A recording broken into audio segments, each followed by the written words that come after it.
अस्सलाम वालेकुम students, welcome back to another lecture. तो आज का जो हमारे पास लेक्चर है वो है लॉ ऑफ डिमांड पे, जो कि माइक्रो के अंदर काफ़ी ज़्यादा काम आता है, क्योंकि माइक्रो के अंदर हम डिमांड और सप्लाई को जो है बहुत ज़्यादा फोकस करके पढ़ रहे होते हैं। तो इसको आपको समझना बहुत इंपॉर्टेंट है, क्योंकि आगे माइक्रो की जितनी भी बेस बनेगी वो आपको डिमांड और सप्लाई के ऊपर ही बनेगी। तो इसी के साथ आज का लेक्चर शुरू करते हैं। तो सबसे पहले हमें ये पता होना चाहिए कि एक्चुअली में डिमांड है क्या चीज़। डिमांड जो है वो हमारे पास आ जाती है, दो चीज़ों से मिल के जो है वो डिमांड बनती है हमारी। ठीक है, डिमांड जो है हमारे पास दो चीज़ों से मिल के बनती है। पहली होती है हमारे पास डिज़ायर। डिज़ायर यानी कि आपकी ख़रीदने की चाहत। आपको ख़रीदने की चाहत होनी चाहिए कि हाँ, ये मुझे ये चीज़ या ये वाली गाड़ी या कोई भी चीज़ है वो आपको चाहिए। सही है, क्योंकि इंसान की जो वांट्स हैं वो तो अनलिमिटेड होती हैं, तो इसीलिए नॉर्मली तो इंसान को हर चीज़ चाहिए होती है। तो जो चीज़ आपको चाहिए उसी के साथ आपको दूसरा मेन कंपोनेंट डिमांड को कंप्लीट करने के लिए जो चाहिए होता है वो होता है purchasing power. Power to purchase, या इसे कह सकते हैं पावर टू बाय, या एबिलिटी टू परचेज कह सकते हैं इसको आसान वर्डिंग में अगर मैं कहूँ तो।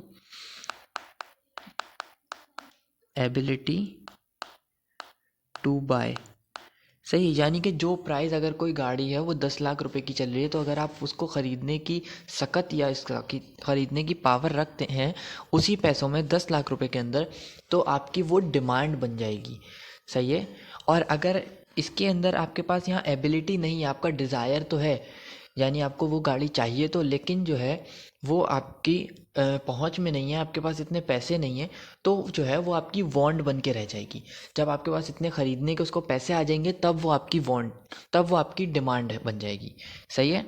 तो अब यहाँ पे हम अगला कवर करते हैं जो हमारा मेन टॉपिक है, जो कि है लॉ ऑफ डिमांड। ठीक है, यहाँ पे आ जाता है पहला, other factor should remain constant. अच्छा, हर डेफिनेशन के अंदर जो जो हमने डेफिनेशंस पढ़ी हैं जिसमें ये मौजूद है, इसको लिखना बहुत ही लाजिम है। अगर इसको नहीं लिखेंगे तो आपकी डेफिनेशन कंप्लीट नहीं होगी बल्कि गलत तस्वर की जाएगी। तो other factor should be constant या रिमेन कांस्टेंट लिखना बहुत ज़रूरी है। सही है। Other factor remain constant when price of goods increase. Price of goods जो है, किसी भी चीज़ की प्राइस इंक्रीज हो रही है तो सो द डिमांड डिक्रीज, तो डिमांड जो है वो डिक्रीज करेगी। एंड वाइस वर्सा, यानी कि इसका उलट, अगर प्राइस आपकी किसी चीज़ की इंक्रीज हो रही है, इसको अगर हम नॉर्मल उससे लें, हमारे पास रियल लाइफ के अंदर, क्योंकि इकोनॉमिक्स हमारे पास नॉर्मली रियल लाइफ में काफ़ी जगहों पे माइक्रो इकोनॉमिक सप्लाई हो सकती है।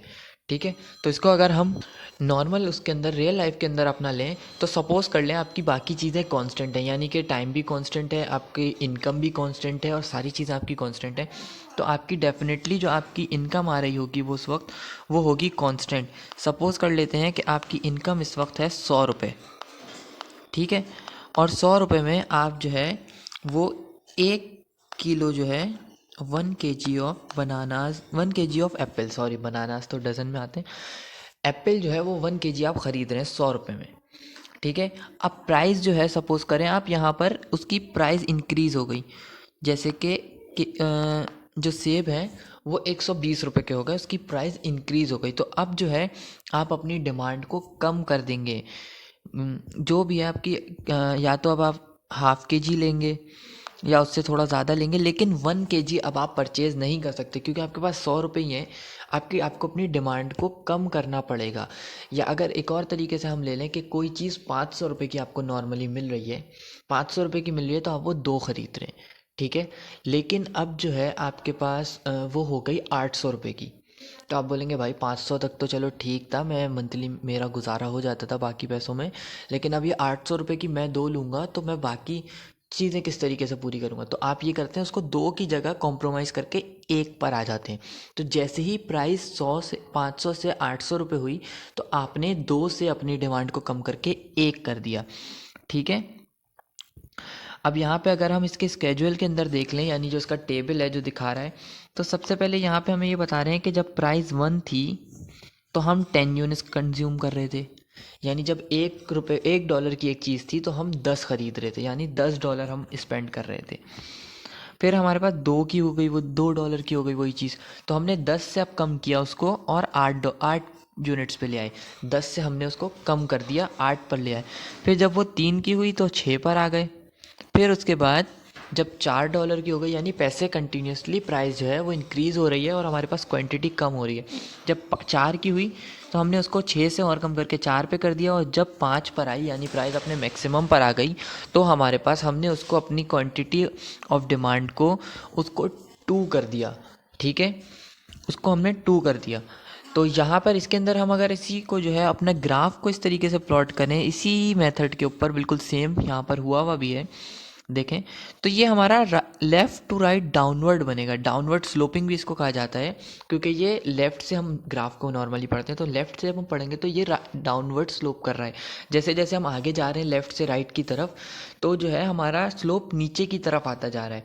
प्राइस हमारी जैसे जैसे जो है जैसे जैसे हमारी जो है प्राइस कम हो रही है, अगर हम देखेंगे यहाँ पर, ये जैसे जैसे हमारी ये प्राइस कम हो रही है तो हमारी डिमांड बढ़ रही है। ठीक है, और अगर हम दूसरी तरफ से पढ़ेंगे, जैसे जैसे हमारी प्राइस इंक्रीज़ हो रही है तो हमारी डिमांड कम हो रही है।